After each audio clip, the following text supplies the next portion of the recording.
I am so honored to have such a powerful goddess with me here today, Meriana Dinkova. She's a psychotherapist and a psycho-spiritual guide. She's a mover and a shaker and has been doing some incredible work on the planet to raise consciousness and to bring awakening of our consciousness within.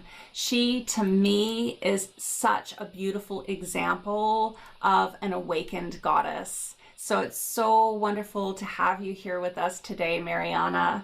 I have known Meriana since 1998. We had an instant connection. It was like kismet. We really recognized each other, and we are very much in alignment with each other.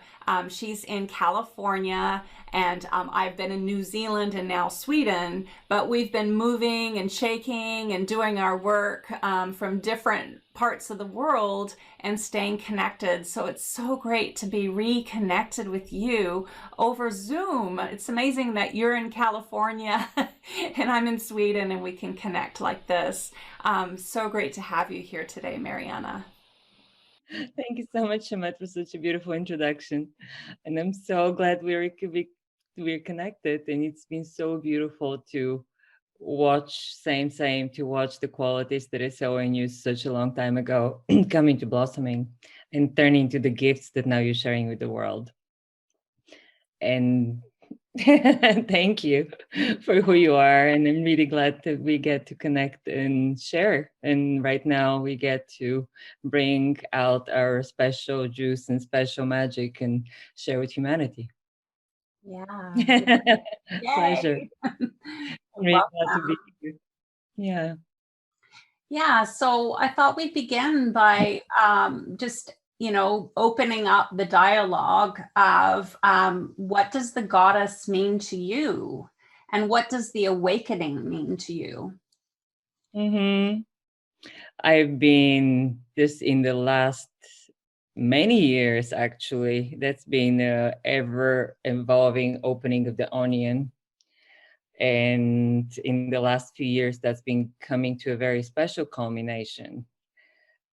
I've been like over the years, I've been working with all kinds of different. I started doing meditation with maybe 17. I started doing like tantra workshops and doing the exercise of energetic connection with the divine, which sometimes would happen. I know what I mean. With 19, and then there was a lot of time of going to different gurus and kind of looking the outer manifestation of it, and there were the times in my 20s when there was a lot about psychedelic exploration, which later kind of went much more into working with ayahuasca, which has been one of my deepest teachers. And that was also connected to the system that I developed about navigating altered states.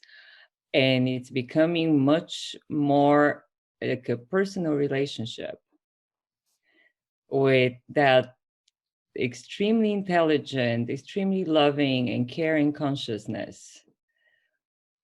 It's hard to give it a gender. So in the last years, I've been able to establish almost like a personal connection of writing back and forth. It started in a very interesting way through a very deep heartbreak when I lost the connection to God almost through that person I was so in love with, who had like something had happened that went to a really deep heartbreak where I felt like anyway, I felt a disconnection from that thing that was like my portal to the divine.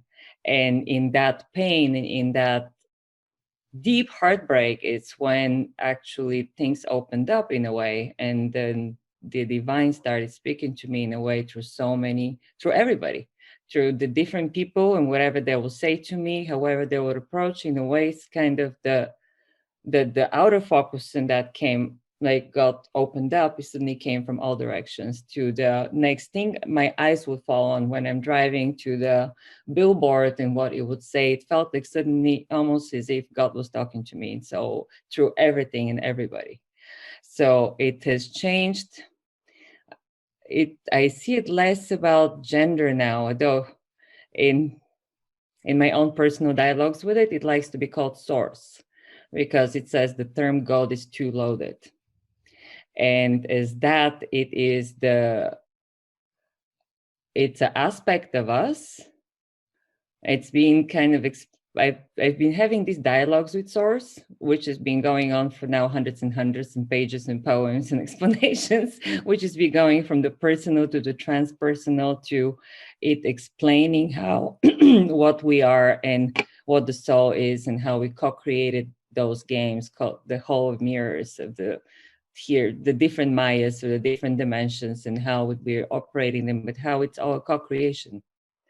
And repairing a lot of that schism between that, especially different religions have established, probably starting with good intentions and then turning into whatever religion can turn into over time, especially organized religion. But the kind of thing about needing the middleman, not being okay to have a direct connection with the divine or with source or with spirit or whatever we call it. So it's been meaning this consciousness that apparently we can have direct connection to and we are direct manifestations of. In a lot of my conversations with it, it keeps making fun of me, like as if you could be separate from me.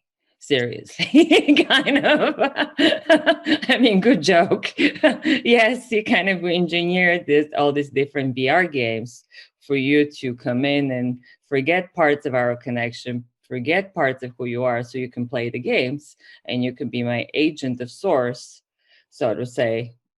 In those things, he's explaining we are all its angels in a way. So divine beings that dare to come into form to play the games of Maya, and through their interactions and their experiences, improve on perfection. Because it's not about improvement in that sense. It's not even about, it's something about maturation. And it's explaining me the many different traps, like having to become better to be good enough, or having to heal yourself to be whole. You know what I mean? And so I've been also rewriting a lot of these concepts of what healing is. Since as a psychotherapist, originally it's a lot about healing people. But then you have to go away from the concept of there is something broken in need of fixing. Like so many of us can run around with that thing of I'm broken, I'm unworthy, I'm unlovable. And once you go deep in there, it's just a bunch of misunderstandings that happened during moments of trauma, possibly when the self accepted a limiting belief about itself and in the world, and then build a whole identity on top of it. But once it gets opened up, it's a bunch of misunderstandings. You know what I mean? And often we develop so many more extra Jedi skills in the process of learning how to fly with only one wing. You know what I mean? Sometimes, I mean, not great metaphor, but in the dealing with the limitation is how we often develop even extra abilities. And how to also, the deep down, the really abilities we're here to learn mostly about how to, it's a lot about love, apparently. Like when I was asking sorts of, when it was explaining the different games and incarnation and romance and all these kind of games within games that we have engineered for ourselves, for our soul's maturation, but also for getting experience. And experience is something that our soul gets, but also source gets, the God gets, since in a way that is the game of the one self or the one being playing many. Because we are all together, we build God or source. You know what I mean? It's all through all of us, as all of us, and down to the plastic cups. You know what I mean? So it's, but also sentient beings have a particular way of holding it. And also what Gaias are, what is a Gaia? In a way, it kind of, what is that thing that gets developed when a planet develops enough beings that have, the way it said, it's like enough that develop enough consciousness to be aware of who they are and aware of themselves, and also enough empathy to treat each other as the outer manifestation of, like, we are outer self, inner self. It's kind of God speaking through its different channels to itself. I mean, in some of my poems, he was kind of making jokes about it all being a divine masturbation, because there is only one being pretending to be many. But also in the games of Maya, we play the illusion of individualization, in which I can go around believing that I'm not you and we're separate. And we're not the same being in different bodies, in a way. And yes, there is there's souls within cell groups, within so on, but deep down there is one being through so many bodies and through so many manifestations and forms of embodiment, but also expression, because not all beings have bodies, in a way. Yeah. That is there in the animals, that is there in each and every one of us, there is there in the rocks and in the oceans. And it's talking to us to be real. Yeah. Meriana, when we were talking earlier, you talked about how, after your heartbreak, that you had these downloads of the different gods and goddesses. And I found that very interesting. And I was wondering if you could talk a little bit about that as well. Yeah. That was the time in which I guess in my own personal search about what is it, this kind of, you said I was the one, and then behind my back you were doing this and this. At the time it was like deep betrayal, deep, like, what is reality, what can I trust?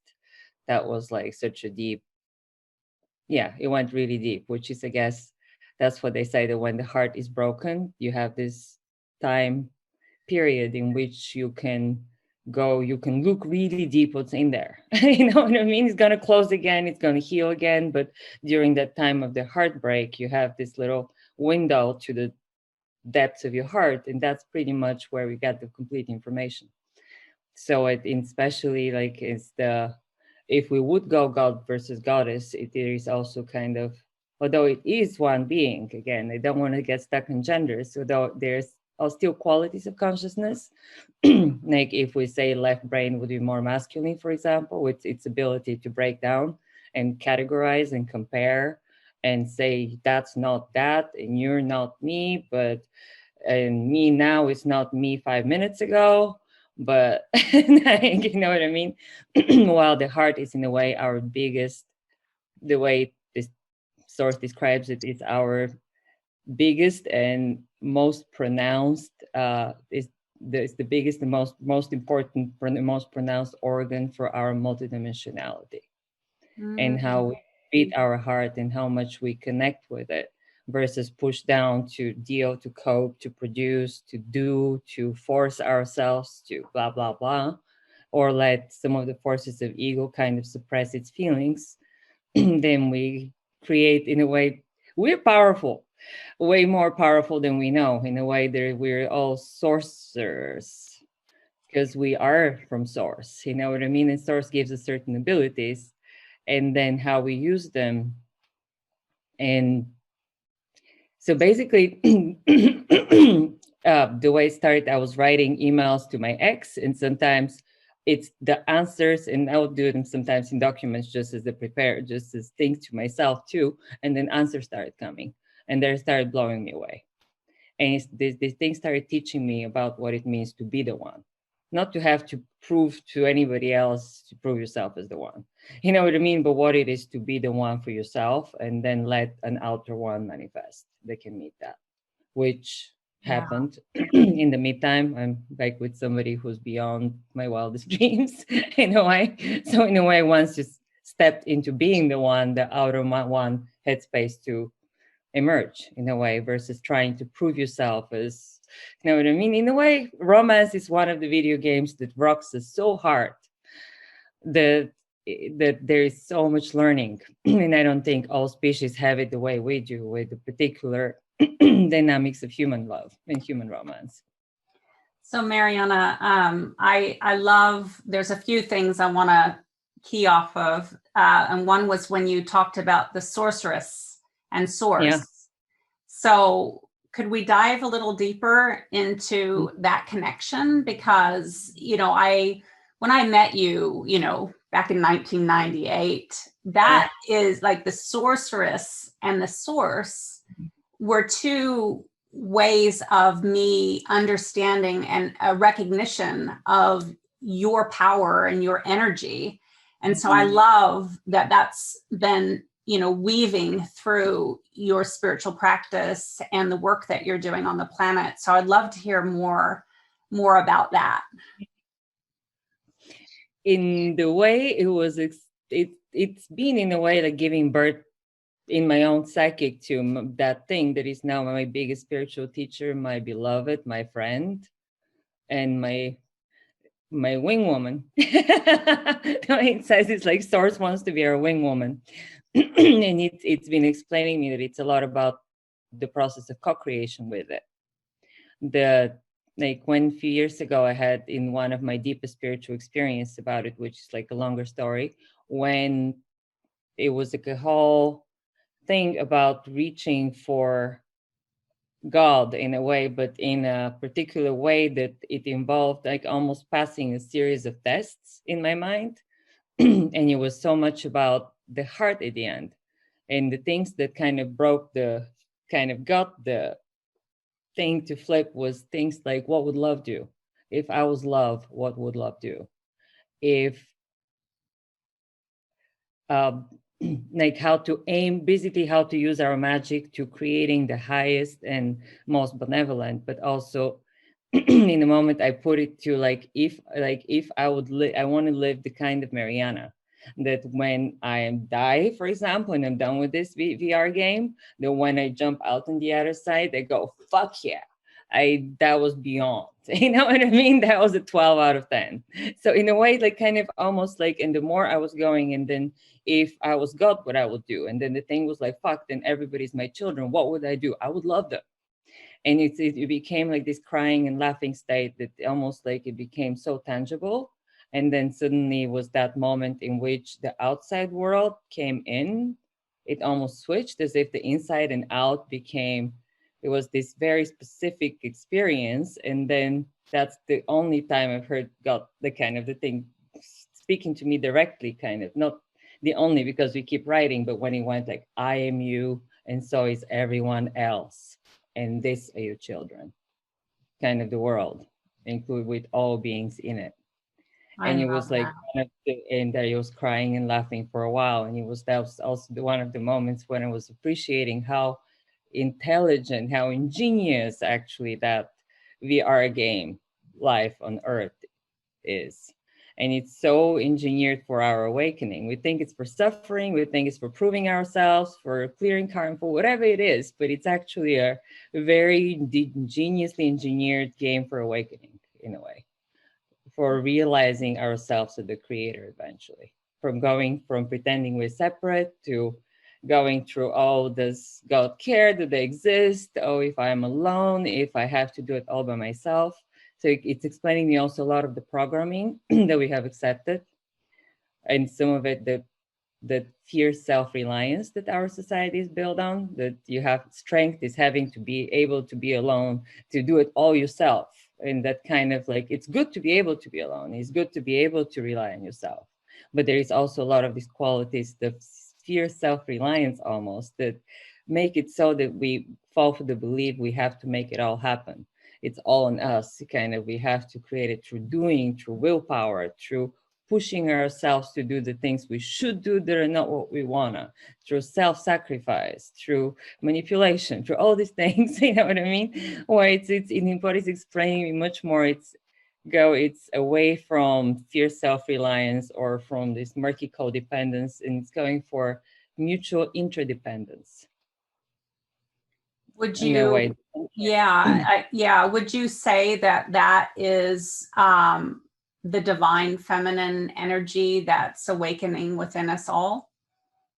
Is the divine energy that is awakening within us all. And there is slight difference between, I think, the differences I found between the divine masculine and divine feminine when I connected to them in my different ways, that when in particular, and it was almost like Kundalini experience when it was in a meditation with my partner. It was even the first time he was showing me the Divine Mother meditation, the way he does it. It started talking to me before he even started explaining in a way. But the masculine was coming from here, and he was much more white light. and it was going, I am you. And the feminine was coming, the mother was coming from the heart, and it was this golden one, golden light, and it was going, I love you no matter what you do and whatever you do or don't do.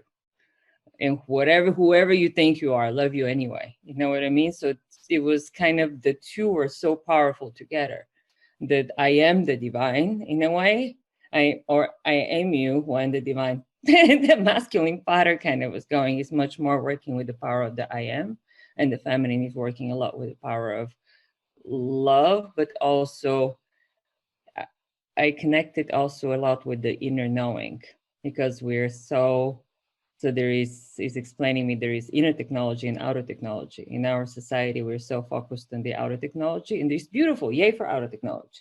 You know what I mean? And hopefully we're going to create a conscious and loving AI soon enough that can help us save ourselves from all the mistakes from the past before the planet kind of gets infected further than it already is. And also, but also the masculine is also partially the power over. It's a lot about the power over, the having to prove true, and of course the wounded feminine can have all those characteristics. But it's been teaching me a lot that it's about also activating the inner knowing, not just searching for knowledge. Searching for knowledge is beautiful, but the inner knowing is a whole different thing. And it's not about winning over. Like, even when I asked, like, what is it to win the game? And he was saying it's learning to lose while keeping your heart open. For example, one of its definition. You know what I mean? So that it's, in a way, their soul or spirit, whatever, it comes here very much to learn things around love and forgive. Love, deeper compassion, more unconditional acceptance, learning to accept limitation while also open for being more than you know yourself to be. So it's been becoming like this kind of way of teaching me how to use a whole bunch of spiritual principles, but in a very personalized way. And that's what I've been more and more passionate about, and I've been incorporating more in my work with clients, is connecting each person with that source, through the higher self. Sure, you know what I mean? So also people are more open to hear higher self than source. You know what I mean? And a lot of people have blocked to imagine themselves as that. You know what I mean? Christianity made it so wrong for so long that to be the child of God. Of course we all are, but it was somehow reserved only for Jesus. Although Jesus was like, hey, you can do what I can and more. He was not claiming that's a status like above. You know what I mean? The church kind of made its own thing with it. So now somehow for a lot of people, there is this block about imagining yourself as a direct expression of source in form through that particular formula. We are all like snowflakes, no? So we have, in a way, our particular formulas of expression, because source hadn't experienced that flavor and it wanted to. So it sent you out to be that for it and get the data, get the experience, get the juice, and almost like the honeybee, and then bring it back, the nectar back to the I love that. And I love that story that you shared with me about one of your clients, and you taught him how to pray, right? I'd love for you to share that story. And then possibly, if you feel comfortable, telling us how you taught him how to pray and how to connect back to his own source. So I felt like that was a really powerful story. I'm happy to share that one. And also another one, which is funny enough, once you open to those things, the universe responds. So somebody else recently contacted me asking me about how to recognize the higher self, how to make contact, and to recognize the voice of the higher self from the voices of the ego. I'm happy to share about that one too, because that was a very powerful session. And it's beautiful. I mean, that's been my passion, kind of connecting people with that force within them and making that be their, ideally, who's driving. You know what I mean? So much of us let the fear drive or the doubt. We're powerful magicians, but then we use our magic against us. You know what I mean? So also, for example, the client that was he is religious. I think he's coming from a more Christian background, but it's very much he was praying to God, and he was very angry at God. He's been very angry at God. God is a loser. God is a failure. The fact that he created humanity and we are as fucked up as we are proves that he's a failure. And you know what I mean? He's been in such a deep pain that he doesn't have his partner yet. Where is my wife? And I've been praying for my wife, asking God to give me my wife for so long, and he hasn't given it to me. That means he hates me. God hates me. God is a loser. God is a Ra. So it was this rage against God for, I wanted the pony and you didn't give me a pony. Fuck you. You know what I mean? To a degree. But also, like what I've been learning through my own direct conversation about prayer is not, hey, me, little powerless me, would you, big, powerful God out there who is not me, give it to me, while I'm sitting here on my knees playing small. You know what I mean? So from what I'm understanding, like God wants it very much to be a co-creation. It wants to be collaboration. At some point in one of the poems, it was going like, it wants us to be equal. It's not up to be like, come kiss my feet, come in my church while I sit on my throne to tell me you're a sinner and I made you so. Somehow, do you really doubt my programming? Do you think I would make mistakes? Even as you, kind of a thing, that none of us is a mistake, and whatever we're put in there, including down to the handicaps, where they're specifically to get the right pressure for us to develop certain abilities, including of how to accept ourselves, how to be an example for overcoming obstacles for others, and many other things. So it's been, so with for example, you were asking how to pray, because in a way I was going, so how do you pray? And he was telling me his technique, and it's very much, oh, forgive me for my sins and give me what I want. But also with other things where he would go like and give me the ability to do this by the end of the week, it would work. And he was so focused on the things he was not getting, which was the wife. So we connected it to much more going into a future self where he's already having that experience. He's so deeply grateful for it, and focused on the joy and the feeling of, oh, it's so beautiful. High five, God, for like being able to experience something so beautiful, you know what I mean, in this lifetime, and such a beautiful connection and deep growing with another person and mutual support. And from that future self, when the future self can turn around and, let's say if we put it 5 years ago, it can be any time, and give extra thanks to the present self for not persevering, for not giving up hope, for whatever it is. And sometimes you can give tips, but it was much more like connecting with that force as, what would you like it to be? It's a little bit like, partially like humans do that all the time.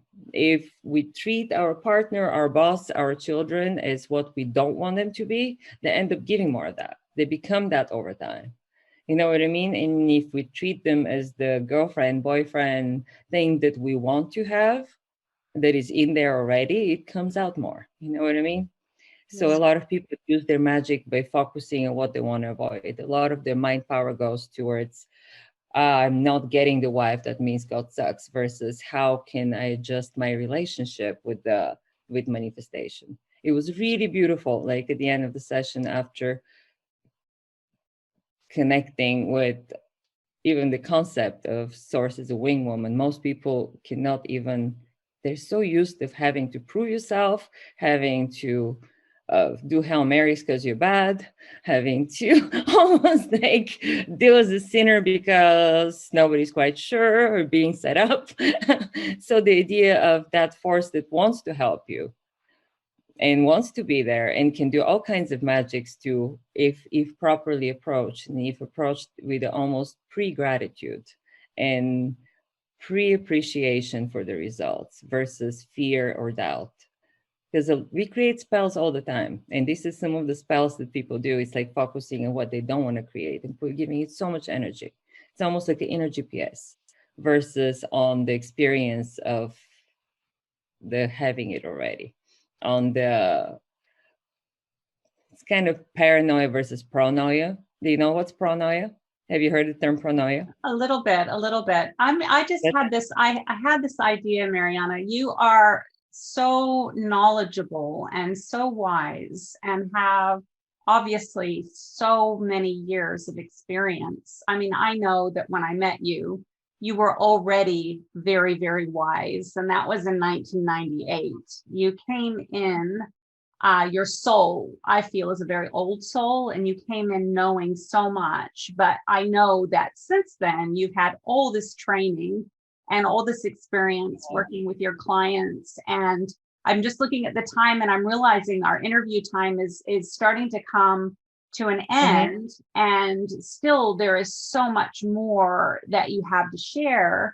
And I'm wondering, this is a question, I'm kind of putting you on the spot here, but I wonder if you would be so kind to offer everyone an amazing like meditation or a journey or something on this topic, that when people do the all access pass, that they would be able to see and watch that masterclass of your gifts, your talent. I mean, I just can see you have so I'll be much. happy.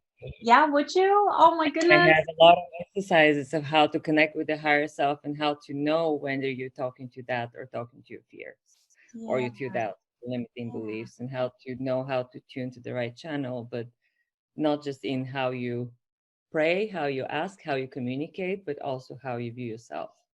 As I think yeah, I'll be happy to. I'll be happy to offer. Thank you. I think specifically how to pray would be amazing, because I think, like you were saying, a lot of people don't even know how to pray. That it seems so simple, but it is actually quite complex. And I mean, I would be so honored, and that could be a special, if you sign up now for the All Access Pass, then you get this masterclass with Meriana on how to pray, how to meditate, how to talk to God. It feels like to me that would be just so much value. And I know, your sessions go for close to $200 US. So that would be a huge amount of value. Yeah. That's something I would love to offer, actually, because I know that the way it is speaking to me, it wants me to reach more people with that information.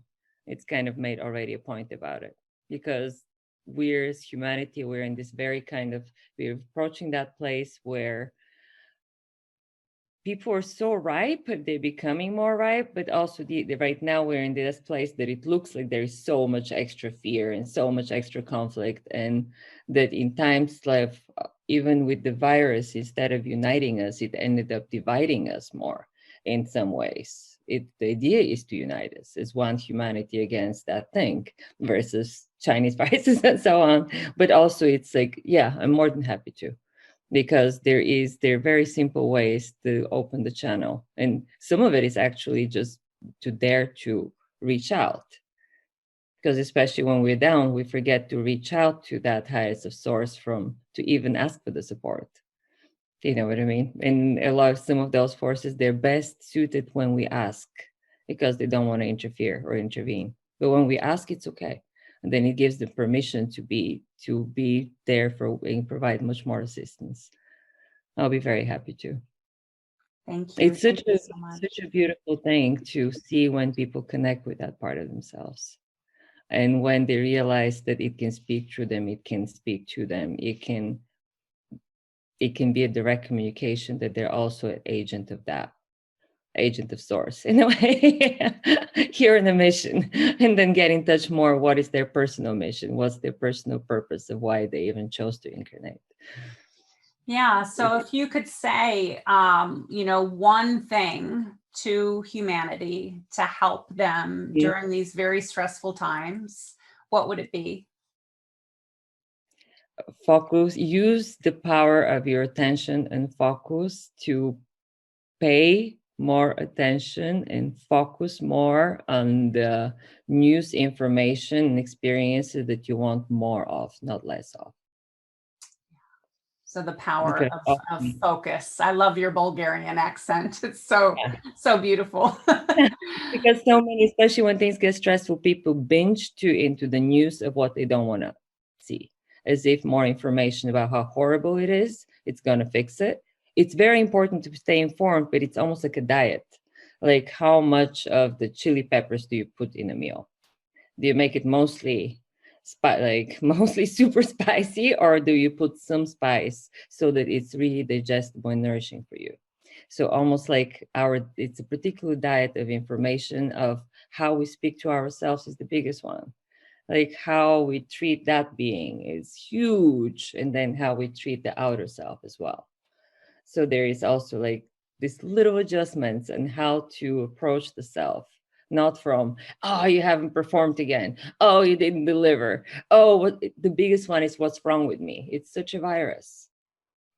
You know what I mean? That we're so programmed that there's some ideal being, which is normal or whatever out there, that is happy, blah, blah, blah, blah, and whenever we don't get the results that we imagine or projecting with the imaginary other people, then it's what's wrong with me.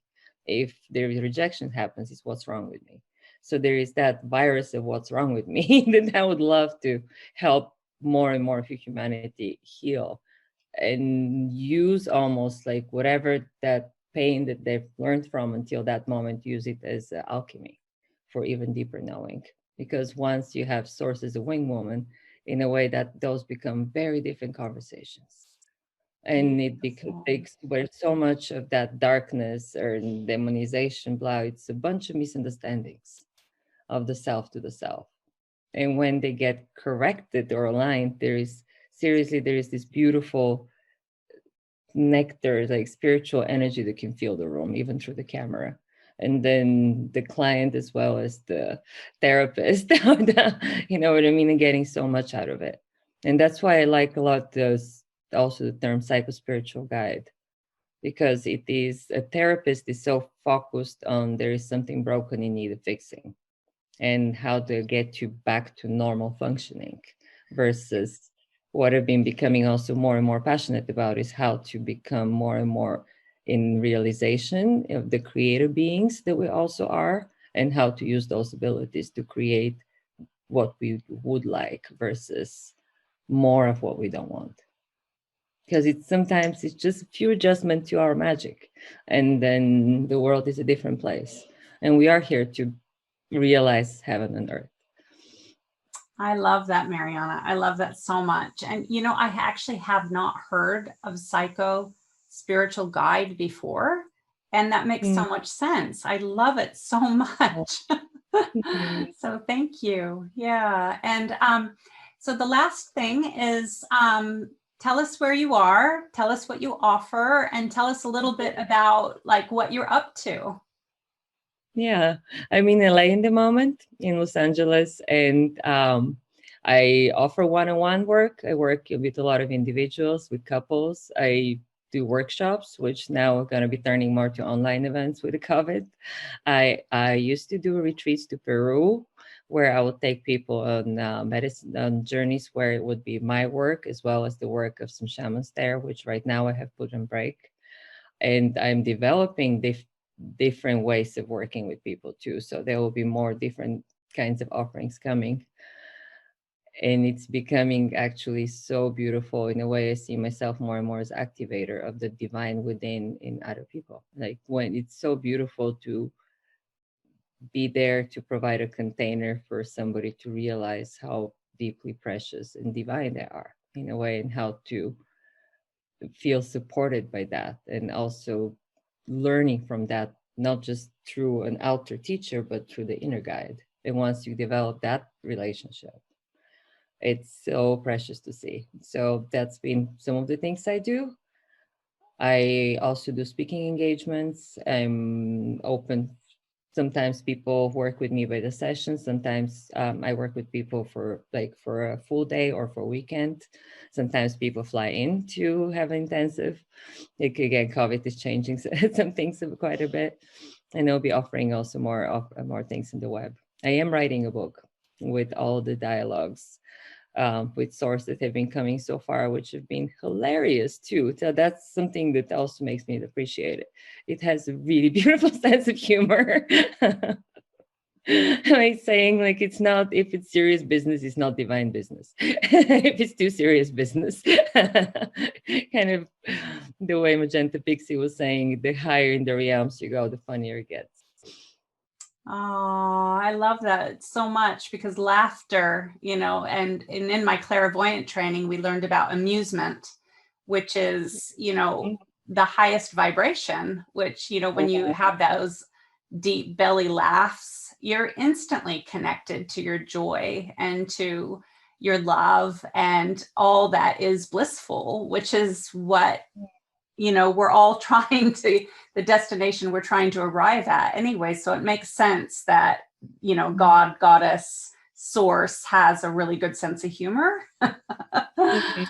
Yeah. And also the curiosity itself, it's also an amazing tool. So that when you have that, you can be deep in tears, and it can be your sword for deeper knowledge, like into deeper knowledge, into deeper unveiling of what you're not.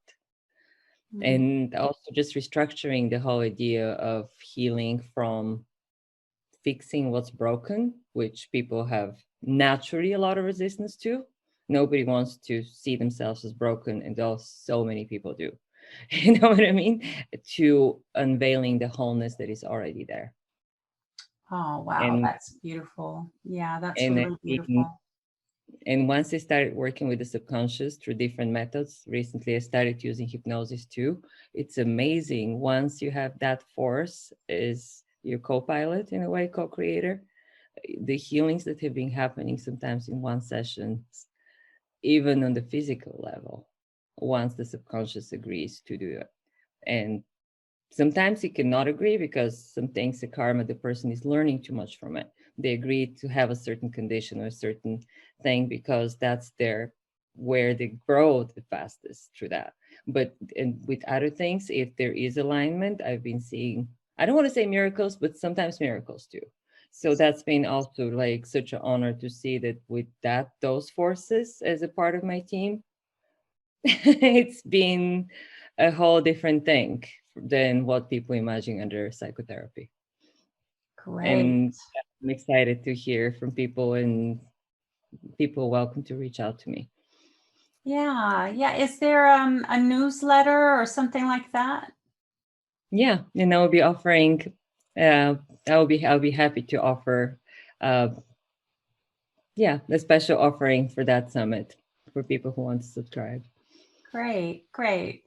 So I'll definitely link that when that's all ready, so people can reach out to you. Thank you so much, Meriana. That was so empowering and beautiful and enlightening, and you're full of wisdom and full of knowledge. And one day, when all of this COVID craziness calms down, Gray and I are going to come with you to Peru for sure. It's on my bucket list.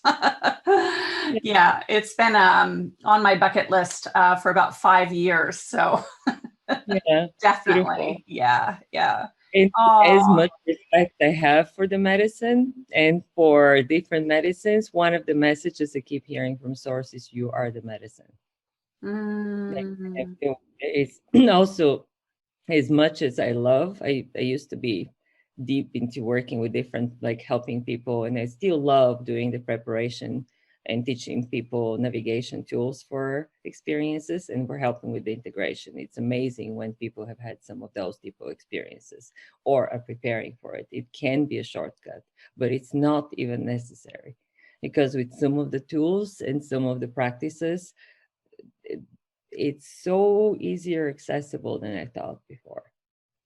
Oh, I love to hear that, because I have wondered about it. I mean, I haven't done it before, but I've heard that it's an amazing medicine and that I need to do it at least once in my life.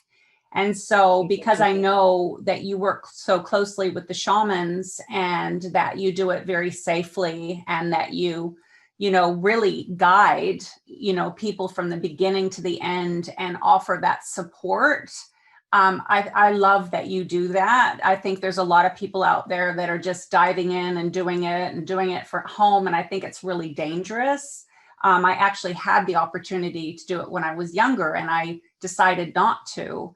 And I was really happy not to.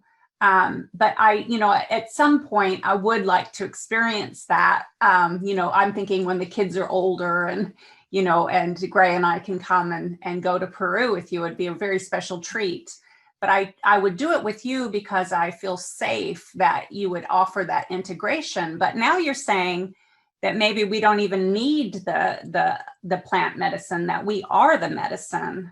We are the medicine. Like sometimes like plants can open different doors for us to realize a lot of that potential.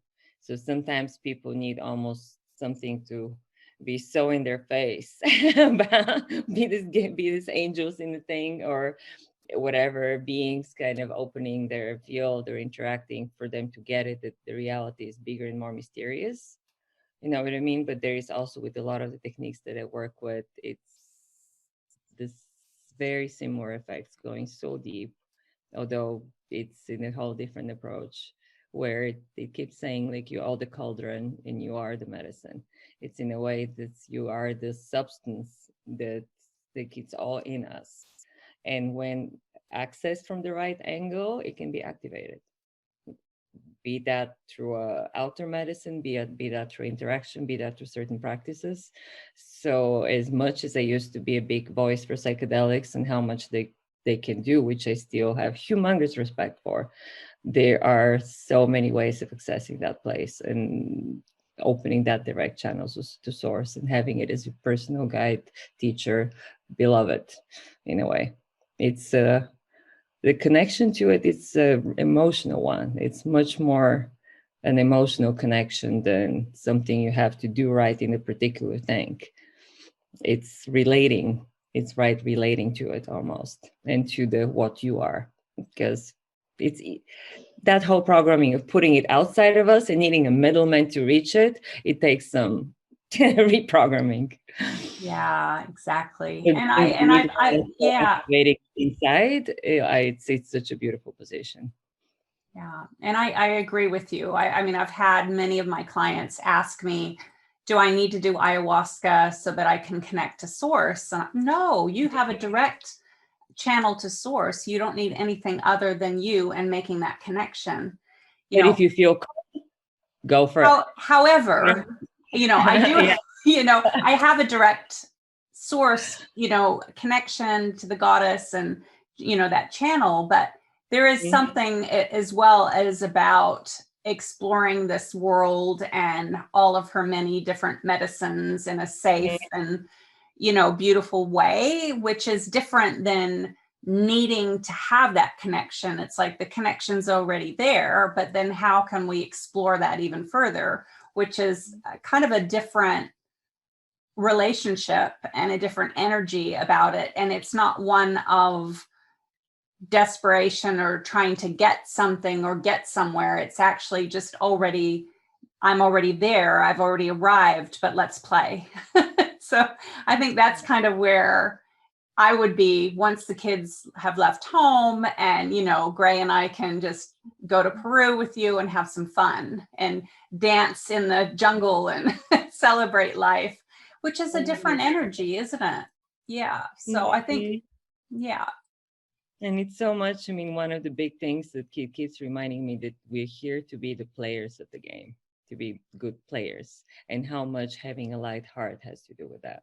And you're saying, like, did you notice I said players and not workers or servants or self-sacrificers?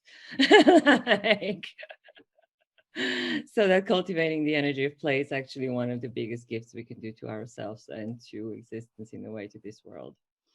And enjoying the experience as much as enjoying with each other, and knowing how to take the nectar from the different flavors. Yeah. I love that. I think that's where we'll end, because we are past the 45 minutes, but this has been so interesting and enlightening. And I love that, because in the last year, Source has been telling me to stop using the word work.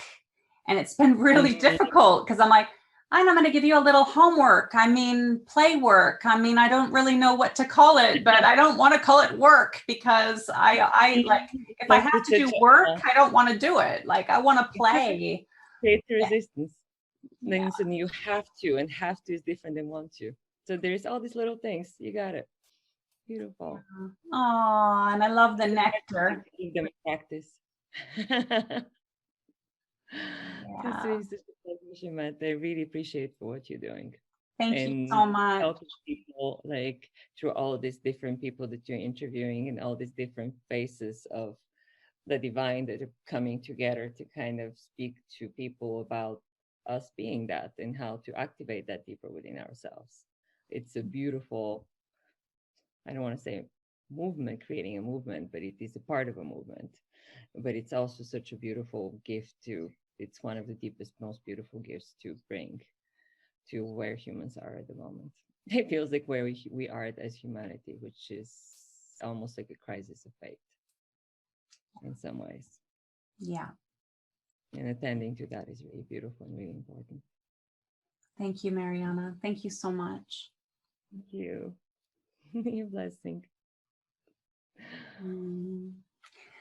Well, we very, very, very much look forward to your masterclass in the, for anyone that's watching this right now, if you jump on to the All Access Pass, then you get the treat of having more of Meriana, which I always want more of Meriana. So I know you will too, because she's delicious and she has the nectar that will feed all of your beautiful flowers. I know that because I've known her for a long time and she's always pollinated me every time I see her with so much beautiful wisdom.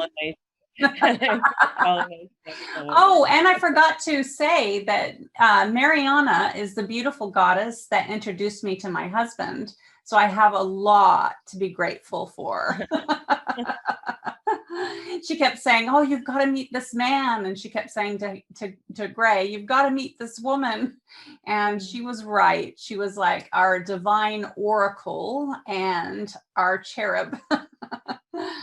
Yeah, she saw it with crystal clear clarity. The outer wing woman. Yeah. Thank you for being my wing woman. And love you. See how beautiful you're rocking, being a partner, being a mom. Like in all those roles you've been showing up is such a beautiful example. It's been beautiful and inspiring to watch. I'm glad that they still get to be a part of each other's orbits and cross-pollinate and cross love. Oh, I love you. And I'll be happy to hear from anybody who feels inspired to reach out and check in. I'll put in the details. Meriana's website will be available. And if you're in LA, definitely look her up. She does amazing workshops and trainings, and Meriana does amazing speaking engagements. And yeah, she's with clients from all over the world though. So I have clients in Australia, in London, and all kinds of places. It's not a local thing. Great. She has gone global. Like a spiritual guide that can work with everybody. That's amazing. So people can work with you on Zoom? Yeah, on Zoom and Skype and FaceTime. Oh, great. Good. So you anywhere in the world, you can work with this beautiful, beautiful goddess, Meriana. Thank you. Okay.